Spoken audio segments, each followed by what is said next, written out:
Yes, ni mashindano ya Qur'ani mwaka 2025 katika uwanja wa Jamhuri mjini Morogoro. Leo hii mshindi amepatikana, kigogo ametokea. Hapa tunaenda kukutana na mwalimu ambaye tuna maswali mawili matatu ambayo tunaenda kumuuliza hapa. Ni namna gani ambavyo mashindano yameendeshwa na ni kitu gani ambacho kinastahili. Mwalimu, habari za saizi? Salama sana ndugu mtangazaji. Naam bwana, mashindano ndio hayo yamemalizika hapa katika uwanja wa Jamhuri na tumeona kwamba vijana wamepambana na wameshinda. Ipi hamu yako na chachu ya usomaji wa Qur'ani ndani ya mkoa wa Morogoro? Nashukuru sana ndugu mtangazaji. Kwanza kabisa nimshukuru Mwenyezi Mungu aliyetusaidia mpaka muda huu tunamaliza haya mashindano yetu ya Qur'ani hapa katika uwanja wa Jamhuri. Lakini pia tuwashukuru Al-Hababi Islamic kwa ajili ya kuandaa mashindano haya.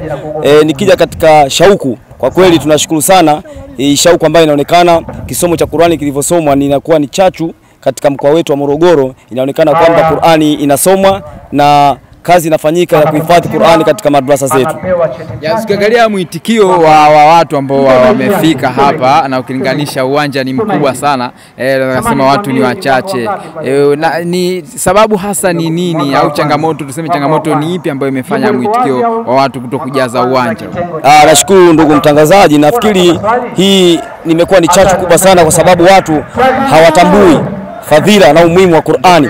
Leo mpaka inaonekana tuko wachache katika uwanja huu katika mashindano makubwa kama haya, lakini watu ingekuwa labda zile shughuli zingine ambazo za mpira ambazo wangejaza uwanja, lakini watu wanaonekana ile chachu ya utambuzi wa faida ya Qur'ani na kuisikia Qur'ani inavyosomwa mkoa ni mdogo sana nafikiri. Kwa hiyo hili tuwaombe viongozi wajitahidi sana kutoa elimu katika jambo hili kwa ajili ili mashindano mengine yawezekane tujaze uwanja. Swali la kizushi tu, hivi idadi ya wanachuo walionao madrasa ni sawa na idadi ya Waislamu waliopo mkoani, waliopo eneo lako?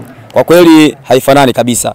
Watoto tulikopo na madrasa ni wachache mno, ambao wengi sana wapo mitaani hawaji kusoma madrasa. Ni hatua gani ambayo mnaichukua sasa ili kuhakikisha wazazi walete watoto wao madrasa? Inshallah, hatua ambayo tunaitumia kwanza kufanya mijaura mbalimbali, kuwaita wazazi katika itikadi hizi, lakini pia mashindano kama haya pia yanatusaidia kutupa hamasa pindi watoto zetu wanaporudi kule wameshinda, kuwapa wengine chachu nao wakaja madrasa.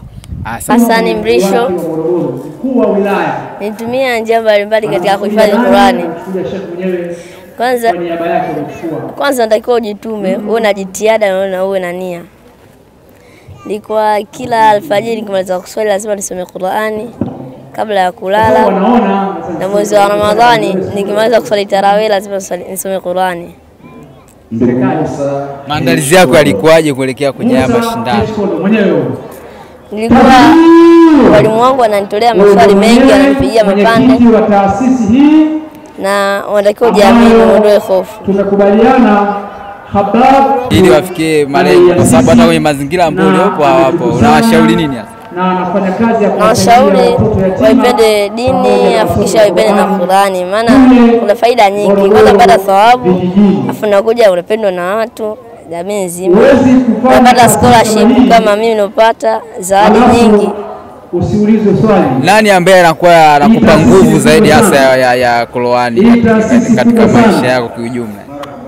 Ananisaidia. Yaani mtu ambaye huyo ni kwamba anakupa nguvu, msukumo mkubwa kwamba mpaka kufikia hapo kwenye dini, ni nani? Wazazi wangu. Jina naitwa Omar, ni chief jaji, yani jaji kiongozi ambaye katika siku hii ya leo tarehe 15 mwezi wa 3 2025 tumeweza kufanya mashindano ya Qur'ani hapa yakijumuisha juzu 3, yani juzu ya kwanza, ya pili na ya 3. Washiriki walikuwa idadi yao ni 30. Tumefanya mchujo huu tarehe 1 na leo tumefanya mashindano rasmi. Hivyo tunamshukuru Mwenyezi Mungu Subhanahu wa Ta'ala, vijana wamejitahidi japo changamoto ni katika upande wa ahkam, yani hukumu. Maana tunazingatia vitu vitatu. Jambo la kwanza tunaangalia hifadhi ya mtu, lakini pili tunaangalia hukumu, namna anavyosoma Qur'ani, kadhalika tunaangalia na sauti ama uwasilishaji wa namna anavyosoma Qur'ani, na tunatoa alama kwa mtindo huo.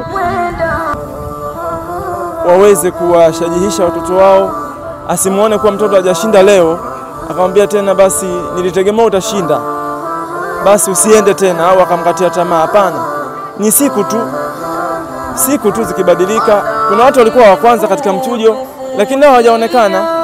Kwa hivyo Qur'ani ni Allah subhanahu wa ta'ala, katika tawfiki yake basi mtu anakuwa yuko vizuri sana. Hiki hapa ni watoto ambao wanaandaliwa, na sehemu kubwa ambayo wanaandaliwa ni madrasa. Sasa nichukue nafasi hii kuomba walimu wa madrasa, tujitahidi kuwafundisha watoto wetu Qur'ani, tujitahidi kuwahifadhisha watoto wetu Qur'ani ili iwe ni hoja siku ya Kiyama. Na mtoto unapompeleka madrasa kwa ajili ya kuhifadhi Qur'ani na kupata masomo mengine, kuna faida nyingi zinazopatikana, na moja kati ya faida yake, kwanza mtoto anajua wewe baba yake au wewe mama yake una daraja gani kwake yeye. Lakini ukimpeleka sehemu nyingine, kuna uwezekano akawa asikutambue wewe daraja yake, yani akuwa hawezi kufananisha na mzee mwingine yote wa barabarani. Lakini atakapokuja madrasa, mtoto huyu atakuta Qur'ani inamuelekeza na inamfahamisha ubora wa baba, ubora wa mama. Kheri vijana wetu hawa ambao walishiriki hapa wahifadhi Qur'ani, mbali ya hizi juzuu 3 wa zaidi hapo juzuu 20 au 30 zote wazihifadhi inshallah.